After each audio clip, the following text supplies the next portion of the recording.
चलिए, आज 31 जुलाई, सीधे बैठो, शुक्रवार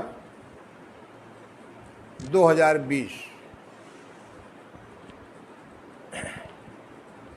मैं प्राकृतिक चिकित्सा प्लस विशेषज्ञ योग आचार्य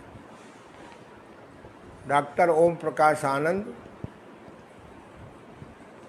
प्रधान चिकित्सक, देव अंतर्राष्ट्रीय योग प्राकृतिक चिकित्सालय, गीतानगर, कानपुर, प्रधान योग आचार्य, देव अंतर्राष्ट्रीय योग केंद्र, मोती झील, कानपुर।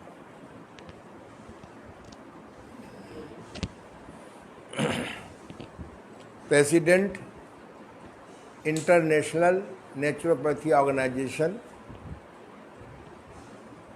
उत्तर प्रदेश।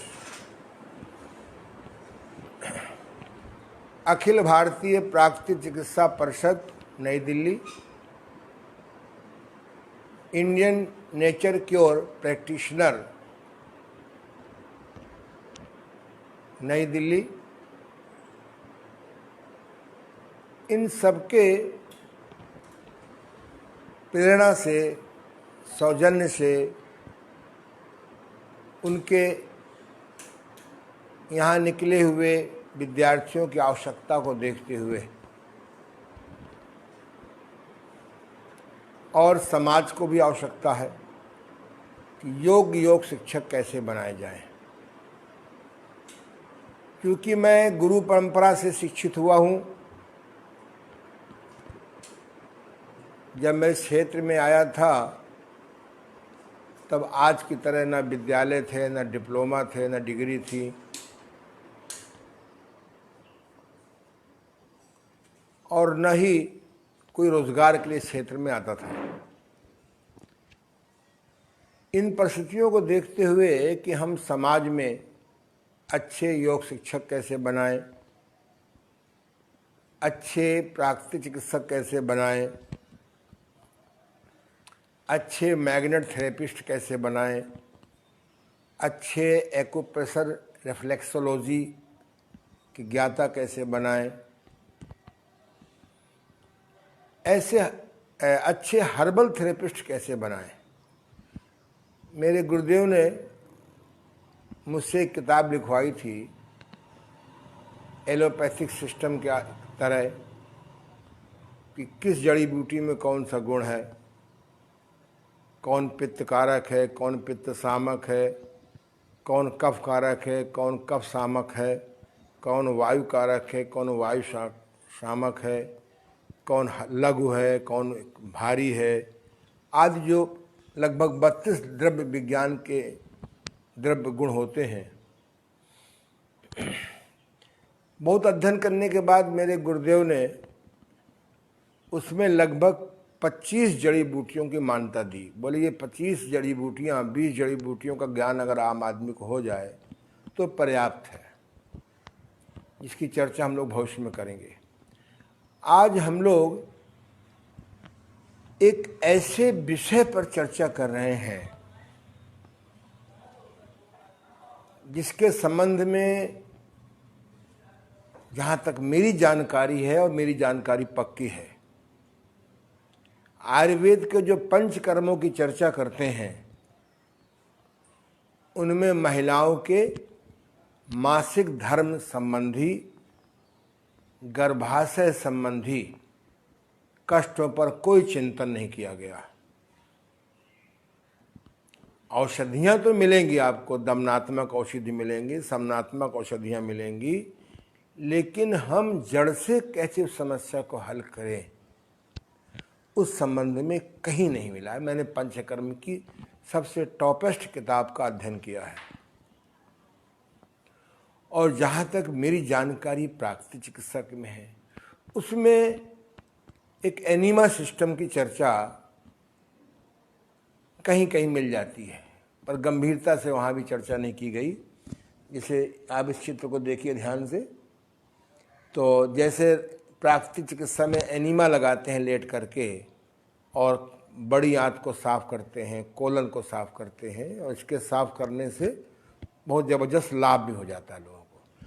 ऐसे ही ये उसी डिब्बे को हम लोगों ने व्यवहारिक बनाने के लिए बाथरूम में लगा करके उसके वेजिनल को, उसके योनि क्षेत्र को, उसके मासिक धर्म के मार्ग को स्वच्छ करने की विधि डेवलप की है हम लोगों ने। हम लोगों माने मैं और मेरी पत्नी पूनम जी, जो रेकी की आचार्य के नाम से प्रसिद्ध है, तो इसकी भी चर्चा नहीं हुई। एलोपैथिक में जरूर पहले के ज़माने में एक खास प्रकार का वेजिनल जूस बनाया गया था जो मार्केट में नहीं मिलता। क्यों नहीं मिलता, उसका बड़ा रहस्यमय कॉमर्शियल चिंतन है, उसकी चर्चा करना यहाँ उचित नहीं होगा। तो पिछले 20 सालों से वेजिनल जूस बाजार में न होने से थोड़ा अव्यवहारिक भी था। तब बहुत चिंतन मनन करने के बाद हम लोगों ने बहुत सिंपल तरीका निकाला कि सेल्फ वेजिनल सफाई क्यों करें और with the help of dad बस्ती की तरह कैसे हम सफाई करें। आजकल महिलाओं की बड़ी ज़बरदस्त समस्या है, मासिक धर्म खुल के ना होना, अधिक होना, पीड़ा के साथ होना। जब वो अल्ट्रासाउंड कराते हैं, अन्य डायग्नोसिस किया जाता है, तो वहाँ पर रसौली, जिसको अंग्रेजी में फेब्राइड कहते हैं, किसी के छोटे किसी के बड़े, निकल आने से उनकी होम लाइफ, उनका निरोगी जीवन ख़त्म सा हो गया है। पर्दे के पीछे की समस्या है, ना तो हमारी बेटियां कह सकती हैं, ना महिलाएं किसी को बता सकती हैं। बस एंटीबायोटिक दवाइयाँ, पेन किलर, एंटी इन्फ्लेमेशन दवाइयाँ केमिकल की ले लेते हैं, राहत मिल जाती है, कुछ समय के बाद उनको यूट्रस माने गर्भाशय प्रायः निकालना ही पड़ता है। पर्दे के पीछे बहुत गहरा चिंतन है, कितनी समस्याएं हैं। किसी का 30,000, किसी का 50,000, किसी का 1 लाख, किसी का 5 लाख। मुट्ठी भर लोग नहीं है जो इतना पैसा खर्च कर सकते हो। इस समस्या को हम लोगों ने हल किया है। इस बारे में हम लोग चर्चा करेंगे अभी। उसके पहले हम लोग अपने परंपरा के अनुसार कुछ हरकत कर लें, क्योंकि हरकत में बरकत है। ये बीमारी का जो पहला कारण है वो मनुष्य का वर्टिकल हो जाना है, जिसके दुष्परिणाम after 30, after 40, after 50 cervical spondylitis के रूप में या लंबर स्पॉन्डिलाइटिस के रूप में आम आदमी को कम ज़्यादा भुगतना पड़ता है। जो दूसरा बीमारी का कारण है वो ये है कि आग का पका हुआ भोजन। आग के पके हुए भोजन से ये उम्मीद ही न करें कि आप 40-50 के बाद स्वस्थ रह पाएंगे प्राकृतिक ढंग से, क्योंकि जब हम आग का पका भोजन लेते हैं तो उसके विटामिन्स, मिनरल्स, फुजला ख़त्म हो जाते हैं और हम लोग डेड प्रोटीन और डेड फैट और डेड कार्बोहाइड्रेट लेते हैं। जो स्वयं डेड है वो हमको ज़िंदा क्या कर पाएगा। तीसरा बीमारी का बहुत बड़ा कारण है कि हम प्रकृति से दूर हो गए। ना हमको शुद्ध मिट्टी मिल रही है, न शुद्ध पानी मिल रहा है, न शुद्ध धूप मिल रही है, न शुद्ध हवा मिल रही है, न शुद्ध आकाश मिल रहा है, न तारों की तरंगें ज़मीन पर आ पाती हैं। परिणाम हम लोगों को जो वाइटल पावर है, इम्यूनिटी है, बहुत घट गई है। चौथा बहुत बड़ा कारण है कि हम लोग केमिकल कपड़े पहनने लगे। केमिकल कपड़े पहनने से कहीं अगर धूप अंदर प्रवेश भी करना चाहे तो नहीं कर सकती। केमिस्ट्री अलग हो रही है, त्वचा एलर्जी अलग हो रही है। और जब हम इन कारणों से जब हम बीमार पड़ते हैं तो फिर हम लोग आयुर्वेद में गए तो प्रायः दमनात्मक औषधि ले लेते हैं या समनात्मक औषधि ले लेते हैं, सप्रेसिव ट्रीटमेंट लेते हैं या सबसाइड ट्रीटमेंट लेते हैं, अंग्रेजी में कहते हैं।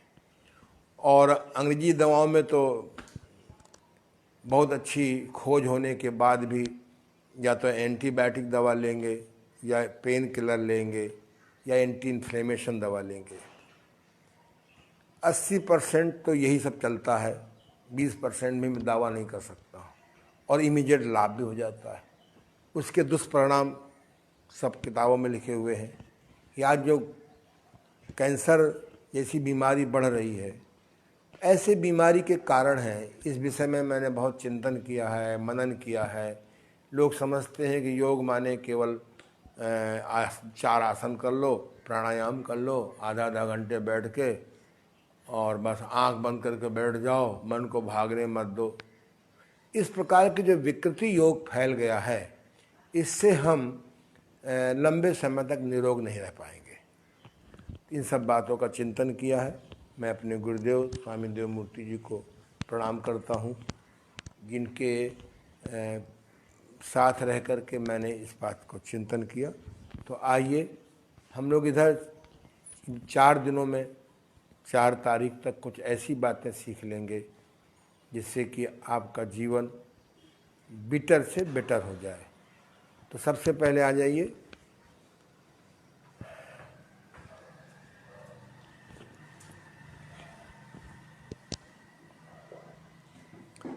खड़े हो जाइए आप लोग। ये पंखा चल सकता है क्या? आवाज़ आएगी? चलिए, सबसे पहले तो मैंने आपसे कहा था कि नदी का पानी हरकत में बरकत है। क्या कहा था अजय जी? अगर आप हर अंग की हरकत नहीं करेंगे प्रॉपर, तो आप बीमार होना शुरू हो जाएंगे। अगर आप नियमित अपने घर का हर कोना साफ नहीं करेंगे, आज मैं अपने बाथरूम को डीपली चेकअप कर रहा था तो देखा कि कुछ हिस्से में ऊपर धूल लगी हुई थी। ऐसे कई पॉइंट्स थे जो सेवा करने वाला छोड़ देते हैं। तो अब मैं आज दोपहर में टाइम निकाल करके उसको समझाऊंगा, लेकिन क्या समझा सकता हूँ इन लोगों को। नौकर चेतना वाले नौकर ही बने रहेंगे। अगर नौकर मालिक चेतना से काम करने लगेगा तो एक दिन मालिक बन जाता है। तो अगर मैं माइक्रोस्कोप से देखूं, इलेक्ट्रॉन माइक्रोस्कोप से देखूं, तो उसमें जाने कितने वायरस मिल जाएंगे। मैं तो अपनी भारत सरकार से रिक्वेस्ट करूंगा कि सबके घर में इलेक्ट्रॉन माइक्रोस्कोप भिजवा दें। उसका भले किस्त वार पैसा ले लें, आदमी खुद देखे कि हमारे जो हम नोट गिन रहे हैं उसमें कितनी गंदगी, कितने वायरस हैं। हम जो हाथ धो के उठते हैं देखें कितने वायरस हैं। हम अपनी बनियान में देखें कितने वायरस हैं। ये संसार तो कण-कण में भगवान है और कण-कण में वायरस है। दो ही का कब्जा है जो दिखाई नहीं पड़ते। इलेक्ट्रॉन माइक्रोस्कोप से आप वायरस चेकअप कर सकते हो कि आपके ये जो घड़ी में पट्टा बांधते हो कितना इलेक्ट्रॉन वायरस, इसमें कितना वायरस है। आपके बनियान में, आपके अंडरवियर में, आपके जो सब्जी बाजार से खरीद रहे हो। क्योंकि आदमी के दिमाग में और मन में और बाहरी जगत में भी गंदगी बढ़ गई है। तो इस तो और आदमी अपने आप सावधान हो जाएगा। अब सावधान हो जाएगा तो फिर आदमी निरोग रहेगा, है ना। तो इसलिए नदी का पानी क्यों नहीं सड़ता? क्योंकि मूवमेंट करता रहता है। और तालाब का पानी क्यों सड़ जाता है? क्योंकि वो हलचल नहीं करता, ठहराव है। जबकि मिट्टी, पानी, धूप, हवा, आकाश, 5 महातत्व तालाब के पानी से टच में है। तालाब का पानी भी टच में है, स्पर्श में है, और नदी का पानी भी टच में है। लेकिन नदी का पानी क्यों नहीं सड़ता है? क्योंकि हरकत में है। तो जो लोग 24 घंटे में 1 घंटा अपनी बॉडी को हरकत में नहीं लाएंगे, वह आफ्टर 30-40 के बाद ये उम्मीद न करें कि वो स्वस्थ रहेंगे। ये बहुत सिंपल क्रिया है, इसको देखिए कितनी सिंपल क्रिया है। योगासन अच्छी चीज़ है, मैं उसके पक्ष में हूँ, पर इतने प्रिकॉशंस हैं उनका ध्यान नहीं रखते हो। ये बड़ी सिंपल चीज़ है। जरा मेरे को बचा के श्वास प्रश्वास करिए।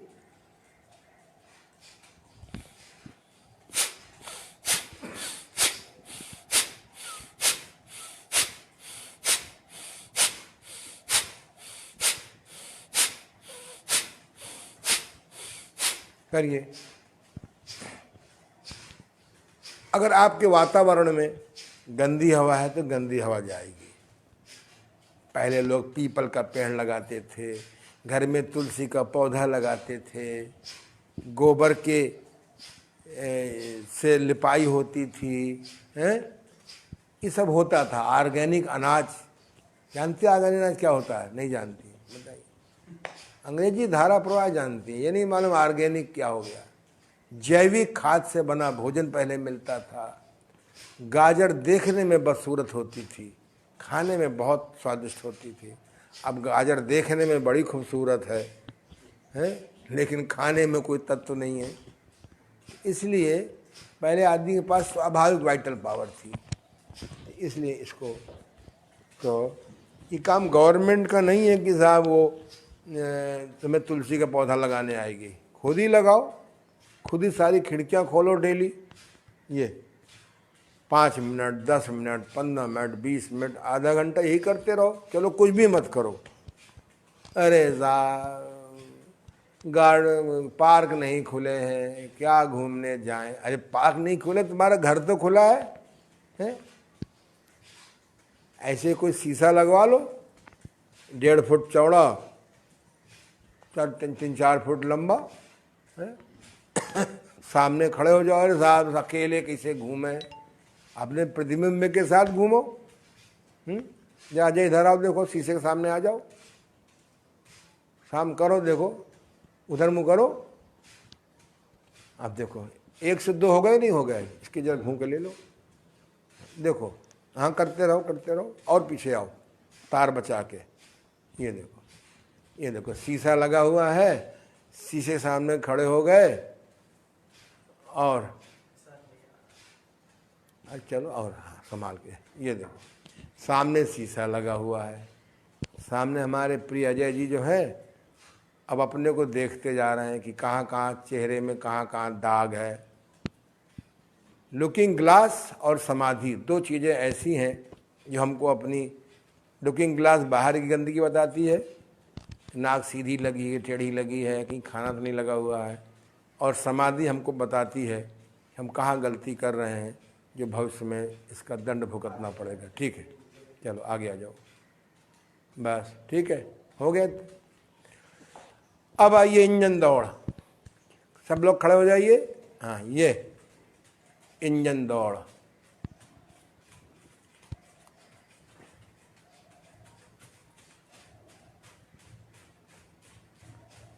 पाँच मिनट, 10 मिनट, 15 मिनट, 20 मिनट, आधा घंटा। अब भ्रमण योग इंजन दौड़ जानने के बाद भी आप नहीं करते हो तो आपको ब्रह्मा जी भी कुछ नहीं कर पाएंगे। जैसे हिरण्याकश्यप को बहुत समझाते रहे, नहीं माना, फिर नरसिंह भगवान आ गए और नरसिंह होम अपनी जांघ में रख करके उसको ठीक से उसका ब्लड निकाला। नहीं निकाला? करो। अगर अधिकतम नरसिंह भगवान से बचना है, नरसिंह होम से बचना है, तो आपको ये क्रिया करनी होगी। अरे 15-20 मिनट भ्रमण योग कर लो, 10 मिनट इंजन दौड़ कर लो, फिर ना भूख भी खुल के लगेगी। जब भूख खुल के लगेगी, होश में खाओगे तो खाना भी हजम हो जाएगा। कब्ज है, गैस बन रही है, एसिड बन रहा है, खाना हजम नहीं हो रहा है। खाना क्या हजम होगा? बस अब जरा यहाँ लेट जाए तो कैसा है? नहीं बनेगा। लेट जाओ, उधर पैर कर बाबा,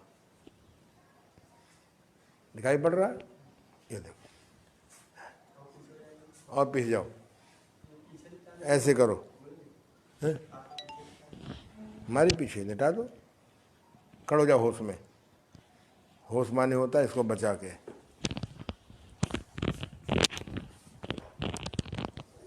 चलो सभी लोग लेट जाएं, तुम लोग देखो आज।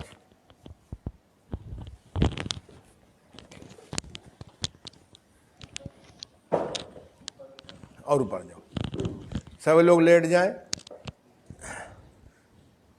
पैर मोड़ो, आपस में फासला करो। ये बेटा किताब उधर कर लो, तुम रुक जाओ, पूरा उठा सरका लो। बस बस बस बस बस बस जल्दी चलो। ये देखो आज एक नई चीज बताएं आपको, करो ये किंग एक्सरसाइज। अब रुको, वहां पांच गिनती में रुको। अब इधर लाओ, दोनों घुटना बाईं तरफ, और 5 गिनती में रुको। 4-5 दिन के बाद 6 गिनती में रुको। ये व्यायाम योगासन हो गया। करिए, सवेरे करो, गर्म पानी पी के नींबू मिला लो, 5 गिनती में रुको। आप करके देखो, घर वाले परेशान हो जाएंगे कि बुढ़ा जा ही नहीं रहा ऊपर। 80 साल, 90 साल, 100 साल है, क्योंकि बुढ़ों को जाने से बड़ा फायदा होता है। कभी कभी नहीं होता, होता नहीं होता, अंदर से तो हाँ बोल रही हो। उनकी जगह मिलेगी, माल पानी मिलेगा, बेचारा जीवन भर यही इकट्ठा करता रहा है। देखो ये बहुत सुंदर। 5 गिनती में रोको, 3-4 दिन के बाद 6 गिनती में रोको, फिर 3-4 दिन के बाद 7 गिनती में रोको, 10 गिनती तक ले जाओ। सारी बॉडी की जो न्यूरॉन्स हैं, नाड़ियां हैं, सब सेट हो जाएंगी, नाभि भी सेट हो जाएगी। कितनी बार हुआ? अब गिनती कैसे करेंगे? एक बार लेगा, 1 2 3 4 5, 2 1 2 3 4 5। करिए सब लोग। हाँ, अब दोनों मिला लीजिए। नहीं नहीं ठीक है, हमने रोका है। दिखाई पड़ रहा है ना, पूरा पैर दिखाई पड़ रहा है, इसकी वजह से करो। 1 2 3 4 5, 1 2 3 4 5।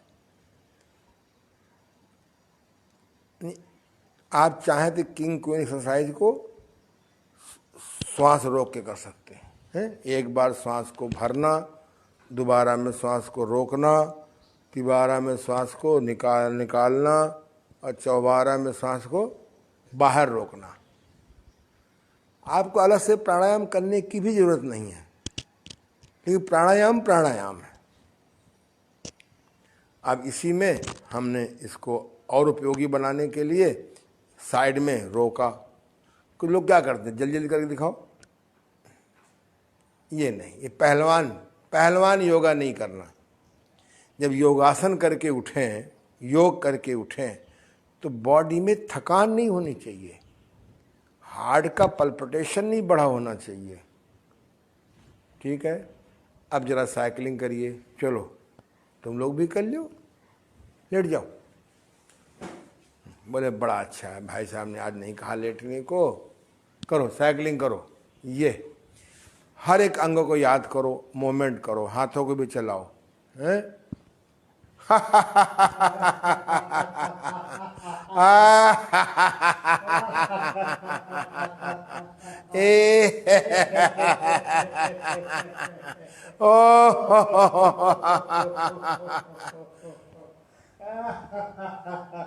क्या नाम तेरा भूल गया? श्रेया। सिर क्यों नहीं उठा रही है? सिर उठाओ, सिर उठाओ।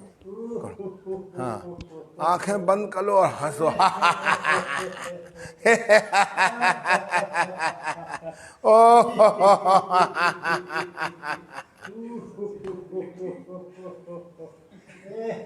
बस अगर बाई चांस घर के अगल बगल किसी गमी हो गई हो, तब आप बिना शोर शराबा के हंसेंगे, नहीं तो शिष्टाचार के विरुद्ध है। तब अपना आप जो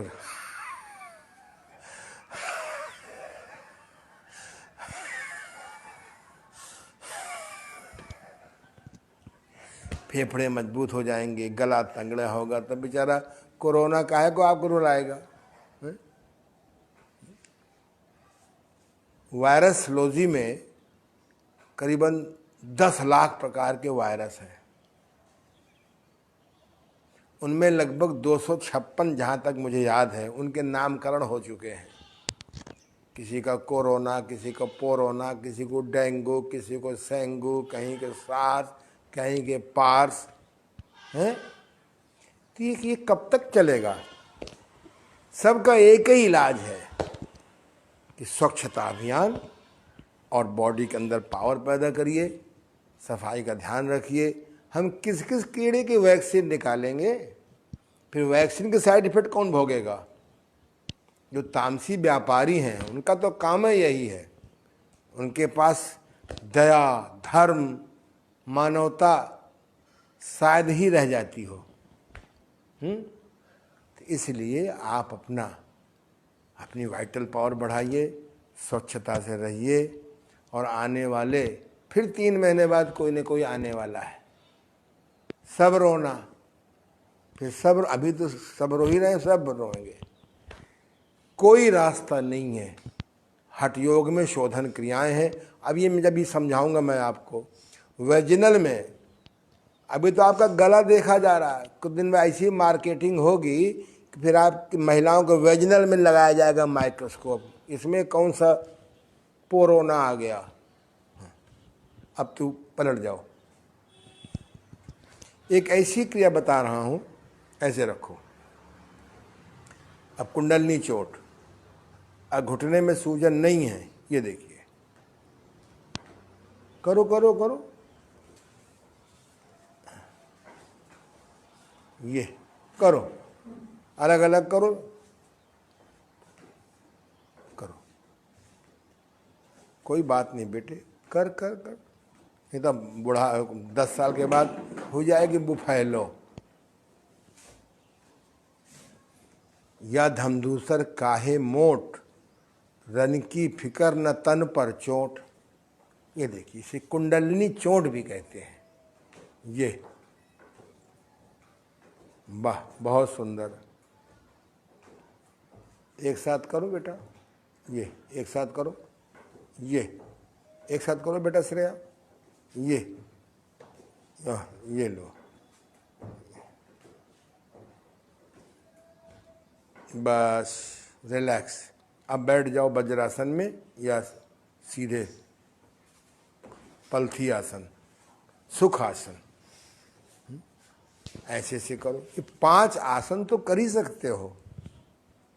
भ्रमण योग, सर नहीं घूमेगा बेटा, सामने देखो, ये एक भ्रमण योग कर लिया 5-10 मिनट, 5-10 मिनट इंजन दौड़ कर लिया, किंग एक्सरसाइज कर लिया, क्वीन एक्सरसाइज कर लिया, प्रिंस माने हंसने वाला कर लिया, ये प्रिंसेस है, रक्षाबंधन आ रहा है।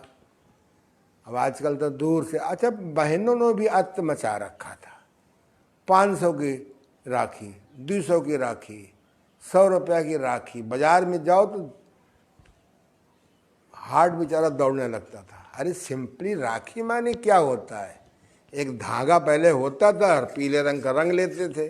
अब हिसाब लगाती, 500 की राखी देंगे तो 5000 मिलेगा, 100 की राखी देंगे तो 200 मिलेगा। भैया भी हिसाब लगा रहा है कि 500 की मिठाई है, 500 की राखी, अगर 2000 नहीं देंगे तो बहन भुनभुनाएगी। क्या भैया रक्षा कर पाए इन बहनों की? ये बहनें खुद 3/4 कपड़ा उतार के घूम रही हैं, इनकी कौन रक्षा करेगा? इनकी बेचारा भाई के पास ताकत कहाँ है? पहले पौर्ण देख देख के सत्यानाश उसका हो चुका है शरीर का। मैं बहुत कड़वी बात, साफ बात बोल रहा हूँ। अब तो बहनों को राखी बांधो कि हे बहनों रक्षा करो हमारी, शिष्टाचार से रहो, शिष्टाचार से कपड़े पहनो। है, मैं तो बहुत डरता हूँ राखी बनवाने में, क्योंकि रक्षा मैं कर नहीं पाऊंगा। है? तुम्हें एक बेटे चार कपड़ा पहन के घूमना है। इसलिए मैं बहुत कड़ी, इस देश को रक्षा करनी है तो बहनों को भी ख्याल रखना होगा कि ऐसे कपड़े ना पहने जो शिष्टाचार के विरुद्ध हैं। भाइयों को भी मजबूत करना होगा अपने आप को कि कभी कोई बहन पर कोई आक्रमण करे तो जूडो कराटे कर सके। मैं जानबूझ के बोल रहा हूँ, सब लोग सुनो, इन बहनों कौन रक्षा करेगा? ये बहनें भी उतारू हो गई हैं। जब सभ्यता के कपड़े नहीं पहनोगे, सभ्यता से रहोगे नहीं तो कौन भाई रक्षा कर पाएगा? और जरा अरे गुड़ भेजो, 1 किलो गुड़ भेज दो भैया के लिए जिसमें स्वास्थ्य वर्धक है। 1 किलो मिठाई 1800 की आती है, 1200 की आती है। आती कि नहीं आती बेटा? है? है? अरे सिंपल सा धागा है, हल्दी में डाल दो।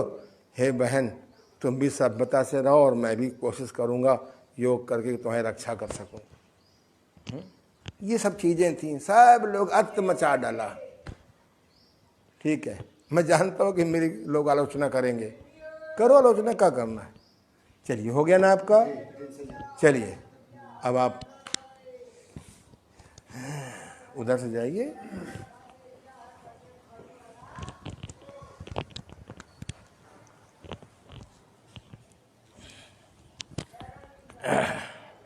जी किताब लाओ।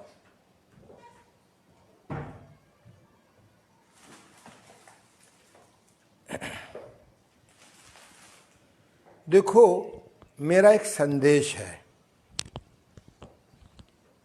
योग का केवल अर्थ होता है जोड़, बस। योग के अन्य अर्थ, योग माने समाधि, योग माने किसी काम कुशलता से करना योग है, होश में रहना भी योग है। तो 64 प्रकार के योग तो मैंने पढ़ डाले हैं योगांक, प्राचीन योगांक में। अब लिखो नहीं, आ जाए। करीब 90 साल पहले एक निकला था योगांक, वो मुझे एक भले व्यक्ति ने मुझे दिया था। उसको जब मैंने पढ़ा और पलटा तो योग बहुत बेहद विषय है, लेकिन सबसे श्रेष्ठ माना गया है शोधन योग। हठ योग में नेति क्रिया, कुपित कफ को शांत करने के लिए, बस्ती क्रिया कब्ज तोड़ने के लिए और कुपित वायु को शांत करने के लिए, धौती क्रिया यानी कुंजर कुपित पित्त को शांत करने के लिए। अगर वात पित्त कफ शांत हो जाए और निकल जाए, आप बीमारी नहीं पड़ोगे। तो उसे नौली क्रिया, 10 मिनट अगर पेट का व्यायाम करो, नौली चलाओ, तो पत्थर भी हजम हो जाएगा, यानी गरिष्ठ भोजन भी हजम हो जाएगा। और ये आपका नेति नौली धौती, नेति बस्ती धौती नौली, कपाल शोधन। आज हम कपाल शोधन प्रयास करेंगे। देखो, कपाल भाती अलग चीज है और कपाल भाती प्राणायाम अलग चीज है।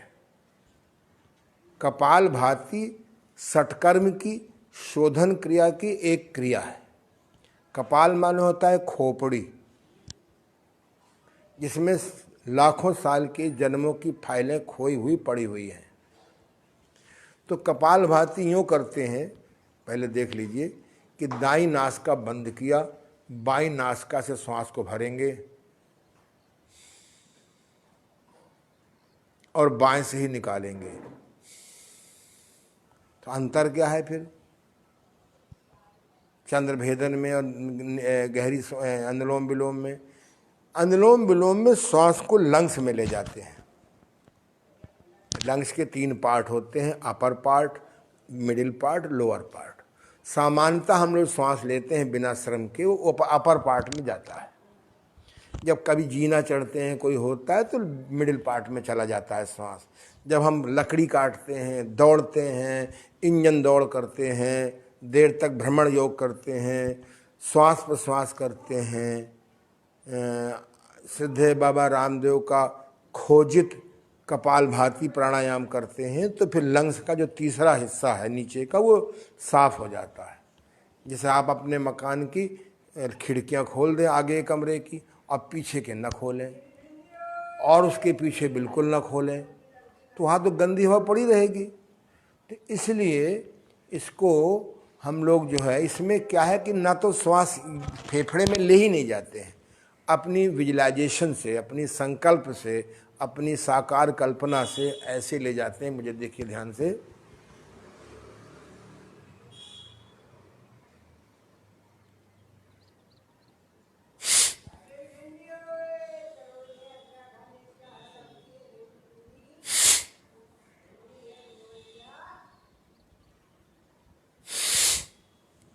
यानी दाई नासिका बंद करके बाई नासिका से श्वास को भरेंगे और बिल्कुल दृढ़ संकल्प रखेंगे कि श्वास लंग्स में नहीं आएगा, सीधे यहाँ जाएगा और वहीं से निकलेगा।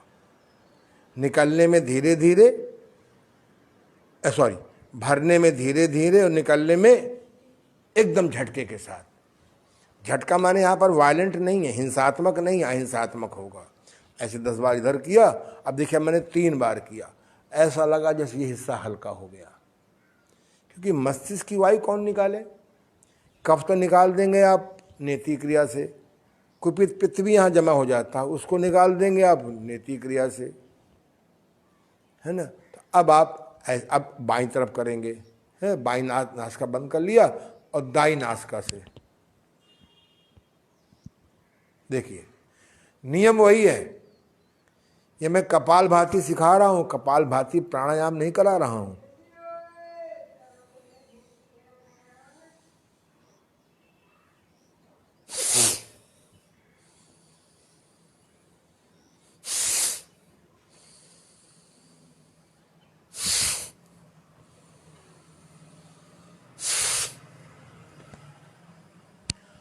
दस बार आप दाईं तरफ बाईं नासिका बंद के करो और 10 बार आप ये नाक बंद करो अभ्यास। ये क्रिया आपको जल्दी मिलेगी नहीं, बहुत खोजने के बाद एक प्राचीन पुस्तक में ये क्रिया मिली। कपालभाति मैं सिखा रहा हूं, कपालभाति प्राणायाम नहीं सिखा रहा हूं। कपाल माने खोपड़ी, भाति माने टुवास। कपाल माने खोपड़ी और भाति माने वास, सफाई करना। कपाल की सफाई कैसे करें?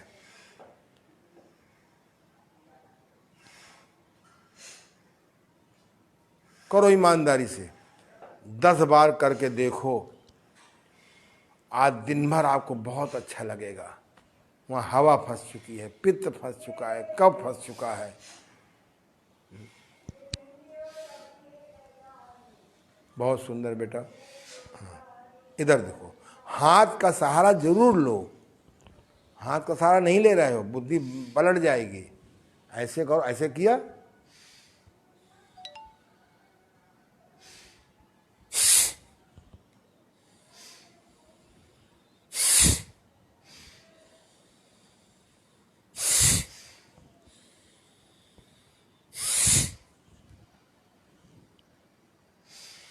पूरी ईमानदारी से। रबड़ नीति करो, नाक बंद पड़ी हुई है? जब घर में नाली चौक हो जाती है तो आप डॉक्टर को नहीं बुलाते हो, जमादार को बुलाते हो, स्वीपर को बुलाते हो। वो डंडा लेके आता बाढ़ भरी खपच्ची और डालता है, कहता पानी छोड़ो, कहता नहीं कहता, बाबूजी सारे नल खोल दीजिए, और खपच्ची लगाता रहता है। नाली साफ हो जाती है 3-4 महीने के लिए। डॉक्टर को बुलाते हो और जाम कर दो। बहुत सुंदर, आप समझ गए ना। किसी मॉडर्न पुस्तक में नहीं मिलेगी, केवल मेरी पुस्तक के अलावा नहीं मिलेगी, क्योंकि ये क्रिया गायब से हो गई थी। ये क्रिया मुझको मिली रावण संहिता में। रावण ने एक किताब लिखी है, रावण संहिता, उसमें 7 क्रियाएं दी हुई हैं। ये क्रिया मिली। और एक मुझे बहुत प्राचीन 107 वर्ष के महात्मा जी मिले, उन्होंने से मेरी बात हुई, तब उन्होंने कहा कि बेटा हम क्या करें, ये क्रिया निकाली। इसका नाम ये क्रिया करने वालों को बुढ़ापे में पार्किंसन नहीं होगा, एल्जाइमर नहीं होगा, इंसोमिनिया नहीं होगा। इसका नाम है कपाल भाती। क्या नाम है? इसलिए झगड़ा खत्म करने को मैंने कपाल शोधन कर दिया, क्योंकि लोग कपाल भाती प्राणायाम में अंतर नहीं समझ पाते। कपाल भाती प्राणायाम क्या है?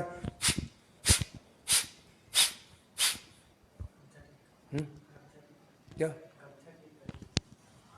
चलो,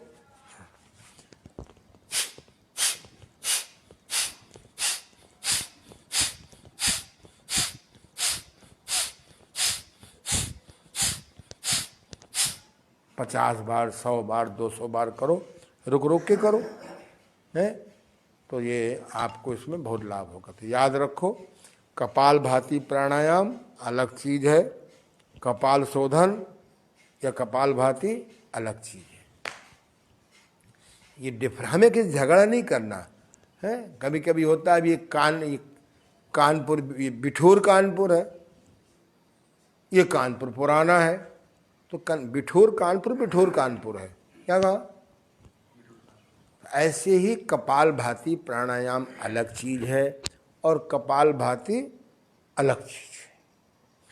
कपाल भाती षटकर्म की क्रिया है और कपाल भाती प्राणायाम ये भस्त्रिका प्राणायाम का बहुत संशोधित प्राणायाम है। इसमें श्रद्धेय बाबा रामदेव को निश्चित सकारात्मक श्रेय होना चाहिए, लेकिन हाई बीपी के लोग ना करें, ज़्यादा ना करें। 5 मिनट करिए, बहुत है, 5 मिनट बहुत होता है। 2 किस्तों में करिए, 3 किस्तों में करिए। हाई बीपी ना पिए, अगर पहले आपका हाई बीपी है तो ना करिए। अगर आप इसको करते हो, हाई बीपी हो जाता है, बहुत देर तक रहता है, तो मत करिए। पहले लंग्स की कैपेसिटी पैदा करिए। तो इसके बाद एक क्रिया होती है षटकर्म की, त्राटक, वो हम बता चुके हैं आपको, कैसे मन को कंट्रोल करें। नासिका के अग्रभाग पर मन को लगाते हैं, कोई ओम ध्वनि पे लगाते हैं, किसी मूर्ति पे लगाते हैं। एक क्रिया है योग निद्रा, वो आपको हम सिखाएंगे कल परसों। योग निद्रा का तो हमारा चैलेंज है। योग निद्रा बड़ी एडवांस क्रिया, 10 भागों में होती है। पहले एक ही भाग सीख लीजिए, एक भाग सीख लीजिए। आप देखिए बिल्कुल 5 मिनट में, 10 मिनट में आप इमोशनली बहुत बैलेंसिंग में चले जाएंगे। ये क्रिया। और एक होती है शंख प्रक्षालन, इसको हम कल परसों बता देंगे। शंख प्रक्षालन प्राचीन तरीके में एक ही विधि लिखी हुई है, पर जिनको सूजन है, कमजोर है, वो विधि नहीं कर सकते। तो मेरे गुरुदेव ने एक दूसरी विधि निकाली कि कमजोर आदमी भी कैसा करे, वो हम आपको 4 तारीख तक बता देंगे। एक 5वीं क्रिया मैंने डेवलप की है, अति कमजोर रोगी वो भी नहीं कर सकता, तो जड़ी बूटियों से कैसे शंख प्रक्षालन करें। जड़ी बूटियाँ विरेचन 3 प्रकार की होती हैं, मृदु विरेचन, मध्यम विरेचन और तीव्र विरेचन, क्लिष्ट विरेचन। तो ये जो है अनुभवी लोग आंतों की स्थिति दे करके कराते हैं। अगर आप 3 महीने में एक बार शंख प्रक्षालन कर ले तो आपकी उम्र ठहर जाएगी। जब मैं 20 वर्ष का था, इस क्षेत्र में आया था, मेरी उम्र तो 50 साल आगे बढ़ गई है, कि मेरे शरीर में तो कमजोरी आई, न सुस्तीपन आया। I am not feeling more than 17। इस 70 प्लस में भी I am not feeling more than 17। आप भी स्वस्थ रह सकते हो, लेकिन थोड़ा सा आलस्य, प्रमाद है, ये आपको हटाना पड़ेगा। ये नहीं कि पैसा बहुत कमा लिया है तो चलो हमारा नौकर शंख प्रक्षालन कर लेगा तो हमको फायदा हो जाएगा, ये करते नहीं करते। तो इसलिए ये जो क्रिया है एकदम नई क्रिया है, ये किसी शास्त्र में नहीं लिखी। बोला ना, कहाँ गया? किसी शास्त्र में नहीं लिखी। ये देखो, ये एक ट्यूब होती है। किसी भी मेडिकल स्टोर में चले जाओ, सर्जिकल स्टोर में, मुझे मत फ़ोन करिए साहब, परेशान, मैं बड़ा आनंद से रहता हूँ मैं। ये ऐसी एक ट्यूब ले लो, और इसका ऐसे इसमें गुंडी लगी रहती है, इसके चाकू से हिस्सा काट दो। ये जो है आपका बाज़ार में मिल जाएगी, आपको कनेक्टर कहते हैं, हार्डवेयर की दुकान में मिल जाएगी। इसको ऐसे आप लगा दो। इसमें एक टोंटी छोटी होती है, एक मध्यम होती है, एक बड़ी होती है। आपके बाथरूम में किस प्रकार की टोंटी है? गरीब होगे तो आप छोटी टोंटी होगी, मध्यम होगा तो मध्यम टोंटी होगी, बहुत बड़े आदमी होगे तो बड़ी टोंटी होगी, और बहुत बड़े होगे तो टोंटी नहीं होगी। अपना कागज़ से साफ करते रहो। तो ये जो है, इसी से हम लोग बस्ती करते थे। जब आप महिलाएं जब इसको करें, ये देखिए, ध्यान से देखिए, इस महिला को ध्यान से देखो, लिखा है डायरेक्ट बस्ती द्वारा योनि बस्ती, डायरेक्ट बस्ती द्वारा योनि बस्ती। इसको अंग्रेजी में कहते हैं वेजिनल। तो इसमें क्या करते हैं कि नल में लगा दीजिए इसको। आप, ये नल लगा हुआ है, इसमें आपने इसको ऐसे लगा दिया और नल खोल दिया, और इस ट्यूब को मासिक धर्म के मार्ग पे धीरे से, इसकी स्पीड कम कर दीजिएगा। आंतें साफ करने में तो स्पीड तेज रहती है, चाहे जितनी स्पीड कर दीजिए। इसमें स्पीड इतनी करिए कि 4-5 सेंटीमीटर से आगे पानी ना जाए। और इसको आप अपने मासिक धर्म के रास्ते पे, वेजिनल द्वार पर है या योनि के बाहर द्वार में हल्का सा इसको आप टच कर दीजिए, कपड़े हटा करके। इसमें तो हमने कपड़े पहना रखे हैं। तो इससे क्या है कि जो 4-5 सेंटीमीटर का एक स्थान होता है, ये मान लीजिए आपका योनि द्वार है महिलाओं का, ये महिलाएं करेंगी, पुरुषों की योनि नहीं होती, योनि द्वार नहीं होता। ये 4-5 सेंटीमीटर एक नली होती है, इसमें प्रायः गंदगी पड़ी रहती है। मासिक धर्म खुल के नहीं हुआ, वहाँ चिपक गया, वहाँ बैक्टीरिया पैदा हो गए, वायरस पैदा हो गए, और इसके बाहर गर्भाशय होता है, जहाँ पर वीर्य और रज मिल करके बच्चे का विकास होता है। तो अगर आप पहले वेजिनल साफ करिए बस, अगर वेजिनल साफ हो जाएगा तो गर्भाशय की गंदगी अपने आप बाहर निकल जाएगी। आप दोबारा में थोड़ा सा अंदर कर दीजिए, जरा सा, एक मुश्किल से 1 अंगुल 2 अंगुल, ज़्यादा नहीं, तो आपकी और बढ़िया सफाई हो जाएगी। महिलाओं का जब मालूम हो कि मासिक धर्म होने वाला है तो उसके 1-2 दिन पहले इसे कर लें। कभी शरीर संपर्क जब आप करती हैं तो उसके बाद आप इसको तुरंत या कर लीजिए, तो इससे आपकी गंदगी नहीं होगी। दूसरा, अब कितनी देर करना है? 1 मिनट, 2 मिनट, 4 मिनट, 5 मिनट। इसमें कोई पानी नहीं रोकना। पानी पकड़ में आया कि नहीं आया? पानी रोकना नहीं अंदर, ना गर्भाशय में पानी फेंकना है। जब आपका ये वेजिनल 4-5 सेंटीमीटर का साफ हो जाएगा तो ऑटोमेटिक गर्भाशय अपने समय पे खुल करके गंदगी बाहर फेंक देगा। जैसे बस्ती क्रिया में जब हम डिसेंडिंग कॉलन साफ कर लेते हैं तो ट्रांसवर्स कॉलन से गंदगी आगे बढ़ जाती है, और असेंडिंग कॉलन, फिर जब ये हिस्सा साफ हो गया तो ये हिस्सा आगे बढ़ गया, फिर ये हिस्सा साफ हो गया तो ये हिस्सा आपका बढ़ जाएगा। तो ऑटोमेटिक जब ये हिस्सा बढ़ जाएगा तो छोटी आंत का माल आगे निकल जाएगा। तो ऐसे ही दूसरा, मान लीजिए आपके पास नल नहीं है डायरेक्ट, तो एक सेल्फ एनीमा आता है। लोटे में गुनगुना पानी भर लिया, नीम का पानी भर सकते हैं, चिरायता कुटकी का पानी भर सकते हैं। ज़्यादा चक्का में ना पड़ी जड़ी बूटियों के, जल जीवन कहा गया है। और इस लोटे में भर करके, इसमें सेल्फ एनीमा में ऑटोमेटिक सिस्टम होता है, पानी अंदर जाता है और यहाँ पर तेल लगा करके थोड़ा वेजिनल के बाहर और थोड़ा अंदर कर देंगे, पंप करेंगे और फिर हटा देंगे तो सारा पानी निकल जाएगा, फिर पंप करेंगे, फिर हटा देंगे। तो आपका जो वेजिनल की जो ट्यूब है, बाहर के रास्ते से गर्भाशय तक के रास्ते में 4-5 सेंटीमीटर होता है लगभग, ये आपका साफ हो जाएगा। जब आपकी गली साफ हो जाएगी तो अंदर की गंदगी भी निकल जाएगी।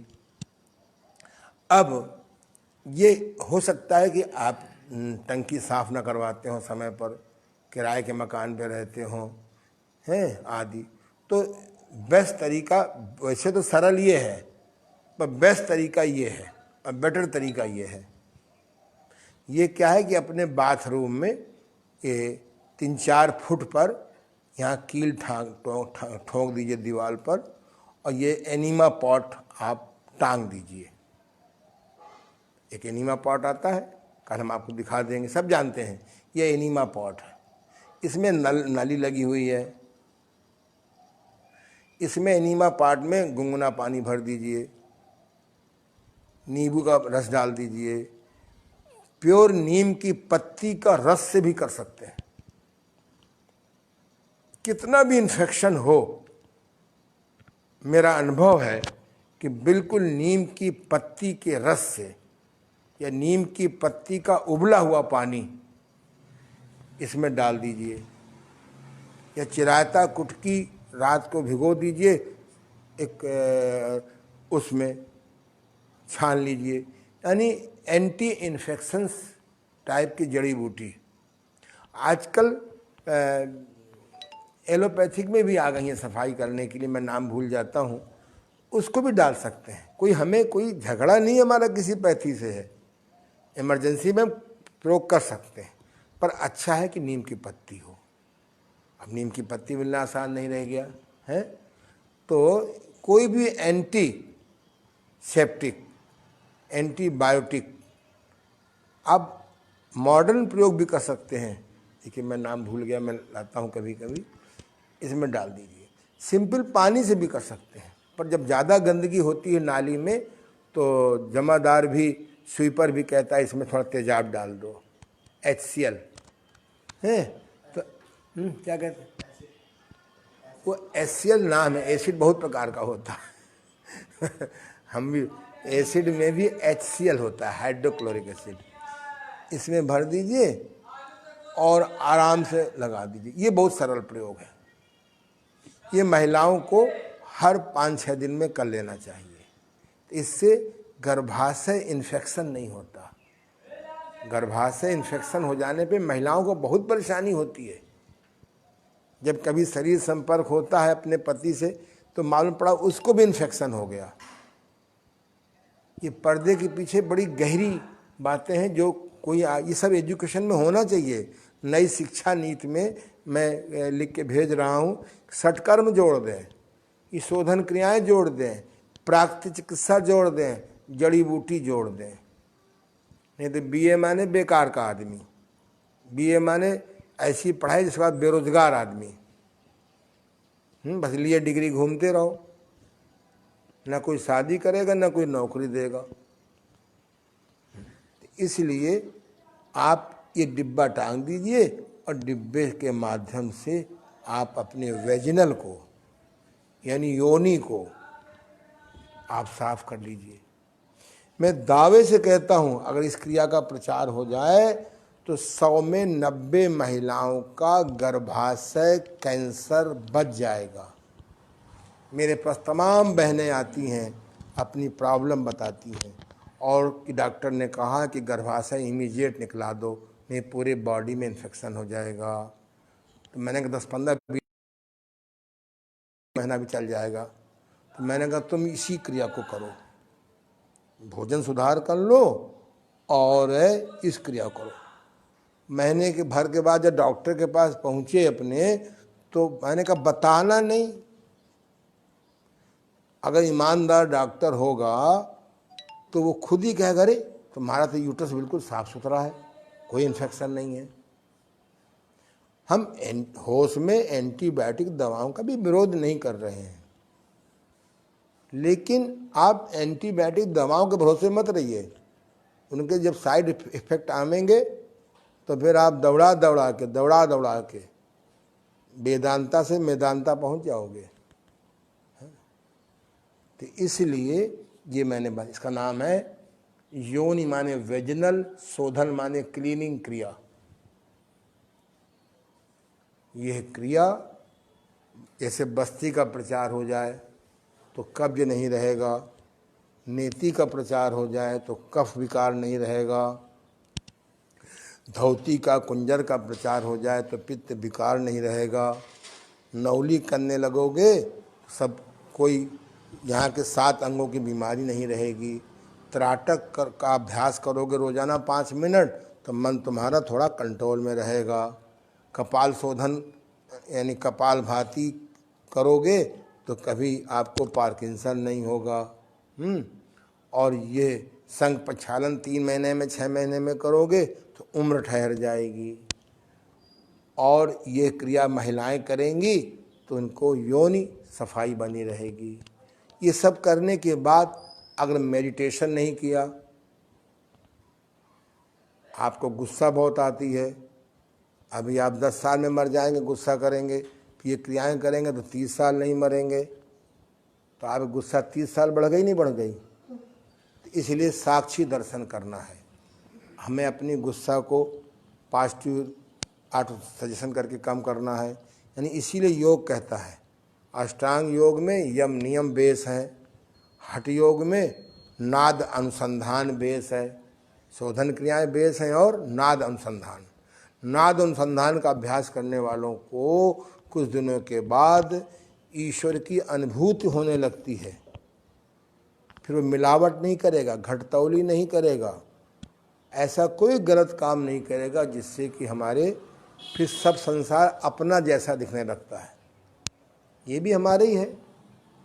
इसलिए योग विद्या बहुत अच्छी क्रिया है। आज मैंने आपको, किसी को इसमें कोई डाउट हो तो मेरे इसमें व्हाट्सएप नंबर पे डाल देगा, हम इसको दोबारा फिर आपको बता देंगे। तो कल हम लोग और आगे बढ़ेंगे। आज नाद अनुसंधान का अभ्यास कर लें। क्या करेंगे? नाद अनुसंधान बहुत अच्छी क्रिया है। और कुछ नहीं करना है, सिंपली सी बैठ जाना है ऐसे। हाँ, ध्यान मुद्रा में बैठ जाइए और आराम से भगवान को धन्यवाद देते हुए श्वास को भरिए।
बस आज इतना ही। आपस में हाथों को रगड़ें। प्रारंभ में कम से कम 5 मिनट ओम ध्वनि का अभ्यास करना चाहिए। जब इसका अच्छे अभ्यास हो जाए फिर धीमे धीमे बढ़ाते बढ़ाते 15 मिनट तक ले जाइए। भले आप किस्तों में ले जाएं। आप देखिए कितना अच्छा लगेगा, आपको ईश्वर का दर्शन हो जाएगा, आपके अंदर ह्यूमैनिटी बढ़ जाएगी, मानवता बढ़ जाएगी। फिर आपके अंदर अपने आप चित्त सुधरने लगेगा। फिर भी मर्यादाओं का पालन करना पड़ेगा। मनुस्मृति में साफ लिखा है कि जवान बेटे के से भी माँ को अकेले में बात नहीं करनी चाहिए, क्योंकि यौवन अवस्था बड़ी विकृति अवस्था होती है। हमारे पास तमाम ऐसे केस आए, मतलब बात करने का मतलब जाओ गहराई से रहिए, उसी कमरे में नहीं सोना चाहिए, क्योंकि जब आदमी के अंदर अटैक होता है वासना का तो धर्म भूल जाता है। इसीलिए हमारे गुरुजी कहते थे, कभी किसी महात्मा को, संत को, साधु को, समझदार आदमी को किसी बहन से, किसी बेटी से, किसी माँ से पैर नहीं छुआना चाहिए।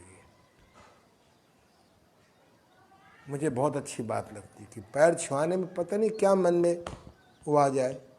इसलिए योग बहुत अच्छी चीज़ है, मैंने अपने गुरुदेव की कृपा से सीखा है और मैं बहुत आनंद का अनुभव करता हूँ।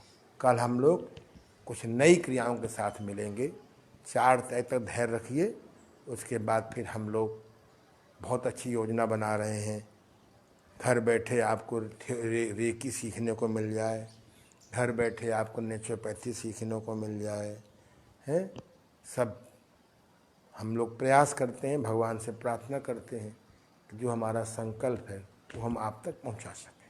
धन्यवाद, सबको नमस्कार।